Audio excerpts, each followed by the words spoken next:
Hey you guys! My name is Gladys and my channel is Home with My Glad. Welcome back to my channel. Thank you for watching me again. So I'm really excited today for two different reasons. Number one, I finally got a real camera with which to make my videos. Like, I've been using my phone for the entire time and you can probably notice a difference in quality in this video and my prior videos. I can't wait to see it myself whenever I go to edit it. But bear with me, now I have to use this learn how to use this camera. So I know it'll be a little bit of a curve there, but I'm hoping the quality is a lot better.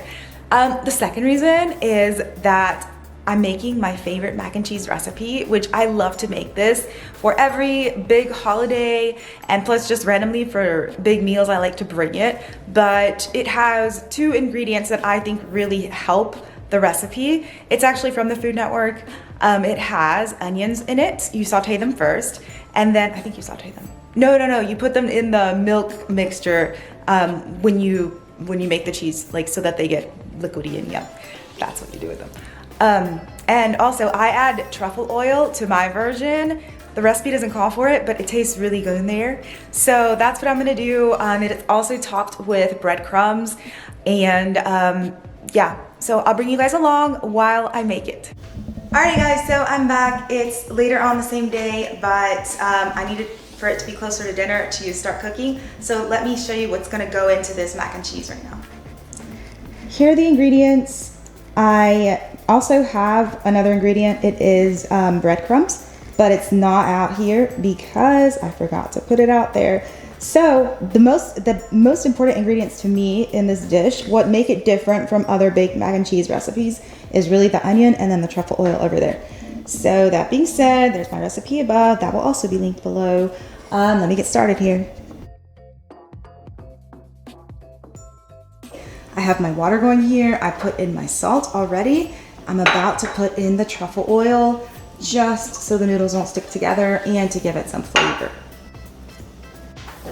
Let me get my recipe back over here.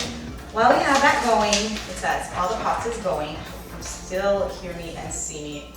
This whole new camera thing is a little stressful. I don't really know how to use it yet, but I'm hoping it turns out well. So, okay, while the pasta's cooking in a separate pot, melt the butter, whisk in flour and mustard, and keep it moving for about 5 minutes.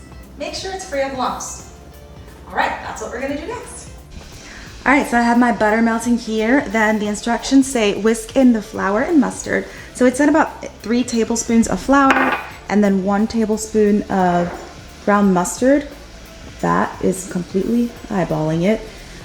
Got those in there, gonna start whisking it here. And it said whisk for about 5 minutes until it's smooth. Taking a little break from whisking right now to add the macaroni to the pot.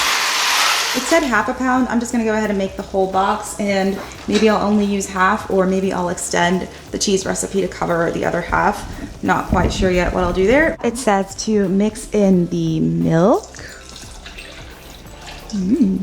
Actually, that's kind of gross.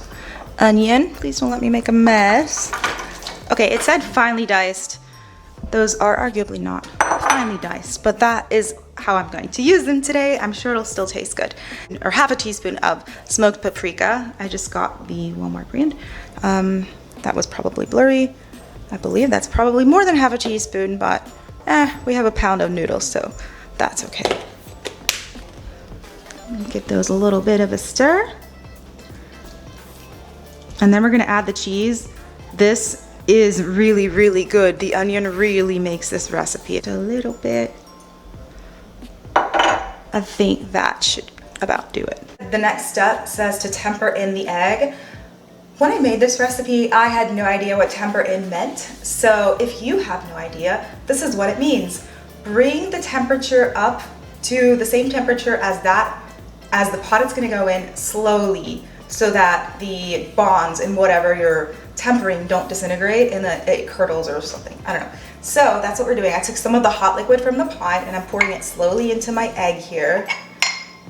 There's an egg in here. And then I'm going to kind of whisk it together so that and allow the egg to become acclimated to the temperature of the hot liquid. Yeah, that's what we're doing. I wish I could tell you why we needed to temper it, but honestly I can't. So I just do what the recipe says. Next step is after the egg has been tempered in, we add, it said half the cheese, I think. I have to check the recipe. It's behind me. So I'm adding the cheese. This is 8 ounces. I had 2 bags of 8 ounces of cheese. So we have 16 ounces. The recipe called for 12. Figure more cheese will likely not be an issue with too many people. That cheese is looking really good and melted. I cannot wait to mix these ingredients together. So while that is still melting, I'm gonna go over here and make the topping with the breadcrumbs. Here are about a cup of breadcrumbs, and it said 3 tablespoons of butter. I used a little more than that because, again, I increased the amount of other ingredients. So now I'm gonna basically mix the ingredients together. The recipe does say to fold your macaroni into your cheese dip. My cheese dip container is not big enough. There is some failure to plan for you. So I've already seasoned my macaroni with salt and pepper. I'm gonna mix it in. And then I'm gonna fold in, opposite of what the recipe says to do, the cheese mixture into the macaroni. Thought I'd give you a bit of a different angle here so you can really see the cheesy goodness just getting all folded in there. Oh my gosh, looks amazing. So I couldn't help myself, I already did try it. It tastes so good. Like, I love this recipe. Next, it says top with remaining cheese, which for me is an entire bag. If that's like, looks ridiculously a lot, then I won't use the whole bag, but I think we should be good. What do y'all think? Feel free to comment.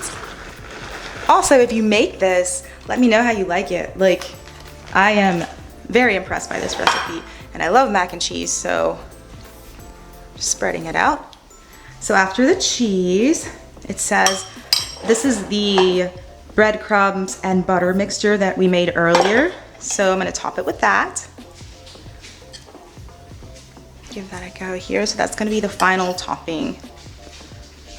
And get it in the oven. So it is gonna go in the oven for 30 minutes. So Mike went to go get Delailah because I'm waiting for the mac and cheese to cook, so I couldn't really leave. I thought I would just sit here and do nothing for like a few minutes. I haven't done this all day. It's been a crazy day. We're actually doing a lot for Mike's new business, Delailah Sky. He has made some baby bowls and dog toys, and I cannot wait to show you them in one of our upcoming episodes. We're working on just certain organizational aspects for that. Hey, what? Are you afraid of the camera? Oh, my baby girl. So here is the finished product. The sides are burned a little bit, but this is the best mac and cheese recipe. It's amazing. I will just get into it here so you can really see how cheesy it is and yummy. It's really just an amazing combination of flavors. Prior to this recipe, I would never have thought to put onion in mac and cheese, but it really makes this recipe. That combined with the truffle oil, like I was saying before, I mean, it's amazing. So I hope you enjoyed this episode. If you decide to make this, please let me know. Oh, actually, one thing before we go. I wanted to showcase for you the debut of our Delailah Sky suction cup baby bowls. We are selling them currently on Amazon. I'll put a link below. They're amazing. They come with a spoon that matches. It has like the silicone bottom and bamboo top. So you push them down and they stick to any surface so that baby can't knock them off whenever she's eating from them. And we love them. All right, that being said, I do hope now that you enjoyed this episode. Let me know if you try this and if you love it as much as I do. And look out for future episodes. I don't know what I'll do next. It's time for me to do another Friday or Slim Down Saturday. So I'll be coming up with ideas for those. If you guys have ideas for them, I'd be happy to consider them. Have a great week.